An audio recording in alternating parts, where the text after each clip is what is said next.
Bon les gars, il faut qu'on se parle. Google est littéralement en train de devenir Meta. Je te parle de Meta, Meta Ads. Alors je sais que ça semble, étonnant que je te dise ça, parce que généralement on a l'habitude, de vraiment, concevoir, Google, comme un outil de distribution différent, que Meta. Tout simplement parce que, quand on parle de Google, on a tous en tête, le search et pour le coup, c'est vrai que le search est très différent de Meta. Heu, mais en fait, pourquoi je te dis que Google est en train de devenir méta? C'est parce que on assiste en ce moment au vrai, à la vraie apparition d'un Google sans clic. Hem, Sans clic évidemment, vers ton contenu. Hem, Pourquoi je te dis ça? La semaine dernière, Google a ouvert un nouveau chapitre, de son lancement de produit qui est AI Max. Heu, En gros, c'est un moteur de recherche conversationnel qui est directement intégré à Google, et qui, transforme la requête en échange dynamique, comme ce qu'on peut le faire aujourd'hui sur ChatGPT ou Perplexity. Bon, en gros, qu'est-ce que te dit Google? Il te dit, le search, tel qu'on l'a connu, il touche à sa fin. Hem, alors pourquoi est-ce que du coup, il faut vraiment avoir ça en tête? C'est que, si tu regardes bien, les résultats, organiques, aujourd'hui, être, en position numéro un sur Google, ça équivaut à la position 10 il y a quelques années. Tu as de moins en moins, d'annonces search, visibles, en tout cas sur les résultats de recherche. Les CPC explosent, la rentabilité s'effondre, tu as de moins en moins de clics. Bref, tu as, tout qui s'effondre du côté du search et de l'autre côté, sur tout ce qui est AI Max, tout ce qui est en fait, moteur de recherche intégré, il y a pas de monétisation, quoi. D'ailleurs, lors de leur dernière conférence, ils n'ont pas fait une seule, notion à ce sujet, mais ça j'y reviendrai, je pense, enfin une seule mention à ce sujet, mais ça j'y reviendrai, dans une, nouvelle vidéo. Heu, du coup, en gros, il y a une espèce de zone grise là qui s'installe, qui est que, globalement, le search existe encore, mais de toute façon, c'est un produit qui est voué à disparaître et qu'est-ce qu'on fait entre temps, quoi?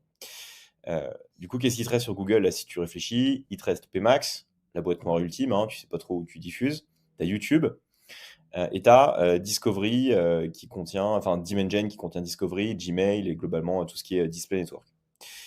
Hem Et pourquoi est-ce que je te dis que Google est en train de devenir méta? C'est que, aujourd'hui, en fait, heu, la manière dont tu vas faire de la publicité, Google, en tout cas pour, vraiment tirer parti de cet outil de distribution, tu vas devoir le penser, comme Meta finalement. Parce que si tu regardes sur Dimension, par exemple, d'ailleurs très bonne nouvelle, depuis peu, on peut choisir les placements entre YouTube, Discovery, Gmail et cetera. C'est des formats statiques, d'ads statiques, des formats vidéo et finalement, quand tu regardes, les formats vidéo que tu peux, promouvoir par exemple sur Google via Dimension ou YouTube, c'est du format vidéo, in-stream, dans les shorts. Mais ça te rappelle pas, justement ce que tu fais sur Insta Ads ou dans tes campagnes, Google? Et en fait, si tu veux, Google est vraiment en train d'adopter les codes de Meta. On est en train de sortir du paradigme: «OK, choisis mes mots-clés, je veux un clic et ensuite ça va me donner une conversion». Là, on rentre beaucoup plus dans une logique de, il faut que je trouve ma bonne audience, les bons signaux d'audience, que je crée du contenu pertinent pour cette audience-là, que j'ai un message qui soit, de type, scroll stopper avec un bon hook et des bons assets créatifs pour choper des clics. Je digresse 2 secondes, mais là regarde, je vais arrêter de parler et je sais pas si tu as vu, mais je continue, pourtant à faire des gestes. Là, je vais bouger mes bras un peu dans tous les sens, je vais regarder à droite, à gauche. C'est normal, hein, je suis pas complètement taré, j'ai pas encore Parkinson, c'est juste que cette vidéo, en fait, elle est faite avec l'IA. Si ce n'est que ma voix, c'est la vraie, c'est moi, c'est Thomas. Je t'ai toujours dit que quand, j'utiliserai l'IA, je te ferai toujours un coucou parce que j'ai pas envie de déshumaniser le contenu. En même temps, ça me fait gagner vachement de temps et ce qui est important, c'est surtout la logique du message que j'essaie de te faire passer et pas ma tête en soi. Je suppose que de toute façon, tu écoutes cette vidéo, en courant ou en faisant à manger et que tu me regardes pas. Voilà, ne me juge pas, juste, c'était pour, te faire un petit coucou, te dire que merci, pour le moment d'être, assidu, à la chaîne YouTube, de regarder cette vidéo. J'espère que le contenu te plaît et reprenons mon propos, heu continue à bien écouter parce que je pense que ce que je te partage a quand même de la valeur. Parce qu'en fait, Google a bien compris que le search à la sauce IA, était pour le moment pas prête à être monétisé et donc entre guillemets, il faut, en parallèle, garder quand même des sources de revenus et donc il faut que je mette le paquet sur tout ce qui est, finalement, assets créatifs et levier de distribution qui reposent sur ces assets créatifs. Donc évidemment YouTube, Discovery, Gmail et compagnie, quoi. Et donc, bah, pour encourager les annonceurs, bah, j'ai quand même intérêt à leur donner de la main sur les placements. Donc, on le voit, hein, sur l'évolution de Dimension. J'ai pas parlé de Pmax là, mais Pmax, il commence à donner beaucoup plus d'informations sur quels sont les titres, quelles sont les vidéos, les assets créatifs qui performent. Donc en gros, là, on est vraiment en train de voir un grand changement chez Google sur ses produits phares, bah, du coup, ça ressemble énormément à Meta, quoi. Donc en gros, qu'est-ce que ça veut dire? Ça veut dire que si tu restes dans une structure de: «Je vais, sur Google pour faire du search, je vais trouver du mot-clé», heu, tu mal barré. Heu, les grands gagnants là sur Google, en tout cas dans les prochaines semaines, prochains mois, c'est ceux qui, vont être capables de trouver les bons signaux d'audience, d'avoir des bons assets créatifs. Là, je te parle de bons, visuels, de vidéos qui sont attractives, voilà, de tout ce qui fait, finalement, des campagnes de qualité, sur Meta. D'avoir évidemment, des bons scripts marketing, un bon copywriting et un bon funneling, quoi. Parce que finalement, là, tu vas taper, des audiences qui sont, plus ou moins chaudes pour ton produit. Donc, si tu mets, juste tes LP, que tu avais sur le search, qui étaient, globalement sur lesquels tu étais sûr de taper une audience qui est vraiment en recherche urgente, de ton produit, il y a peu de chances, que tu arrives à convertir aussi bien sur, des canaux type YouTube ou Meta, quoi. Heu et donc ça, bah, ça va impliquer pas mal de changements, quoi. Globalement, aujourd'hui, quand tu penses à Google Ads, bah, tu vas devoir créer, déjà un premier système de contenu, visuel, cohérent et attrayant. Tu vas devoir nourrir au max l'algo avec des signaux, first party donc je vais pas trop parler de la data là, mais ça va être la clé. C'est-à-dire qu'il va falloir que tu uploads tout ce que tu peux sur ton audience, que ce soit tes données CRM, tes données de site web, enfin vraiment tout ce que tu as, pour, permettre à l'algo de Google de comprendre qui est ton audience et ensuite de pouvoir travailler sur les signaux pour tout de suite, cibler la bonne audience. Évidemment, penser comme un marketeur de contenu, donc créer du contenu et des assets créatifs qui sont vraiment pertinents et avoir, évidemment une logique business qui est implacable avec, tout ton funnel marketing qui est bien pensé, un bon positionnement, un bon message marketing, répondre aux pain points de tes clients et cetera, quoi. Donc en gros, évidemment, c'est une logique assez contre-intuitive finalement, quand tu y penses, pour aller sur Google, quoi. Parce que là, on n'est plus du tout dans cette logique de, tu achètes, un mot-clé, tu fais une LP qui répond aux besoins et c'est bon, quoi. Hem et donc c'est vraiment important aujourd'hui, je pense, que tu reprennes ta stratégie sur Google et que tu la penses comme ce que tu fais sur Meta. Alors c'est pas mal parce que du coup, si tu as déjà, en fait, des campagnes qui cartonnent sur Meta, bah, les dupliquer sur Google pour, un format YouTube Shorts ou un format, Dimension, finalement, c'est pas très dur, quoi.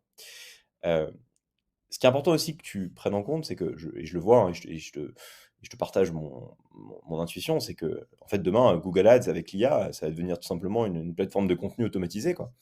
C'est que Google, il va créer tes pubs à ta place, quoi.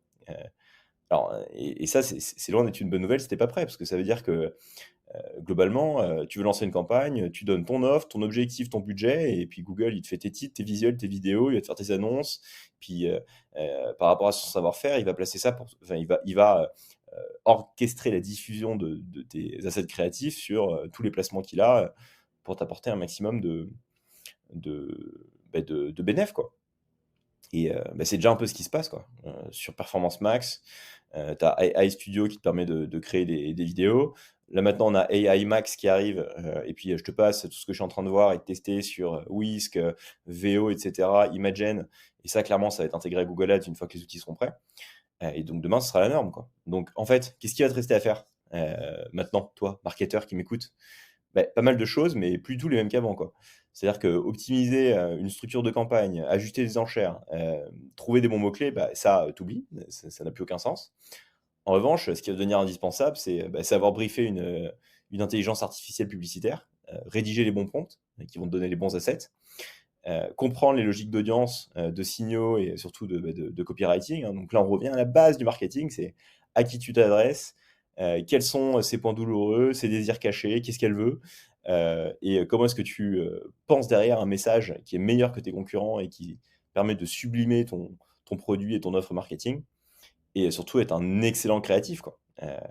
Et ça, couplé à l'IA, ben, c'est ce qui va te permettre, tout simplement, d'exceller, quoi. Alors mon conseil, c'est que, bah, il faut que tu commences dès maintenant finalement à anticiper les compétences dont tu auras besoin, demain, quoi. Donc si tu es un gestionnaire de compte Google Ads aujourd'hui ou que tu gères toi-même tes campagnes Google Ads, à mon avis, hein, ce que tu dois vraiment muscler maintenant, c'est, ton prompt engineering, donc ta capacité à rédiger des prompts qui vont orienter l'IA, vers là où tu veux justement l'amener, et qu'elle te crée derrière des visuels, des scripts vidéo, bah, tout un pack d'assets créatifs qui, heu, correspond exactement à ta pensée.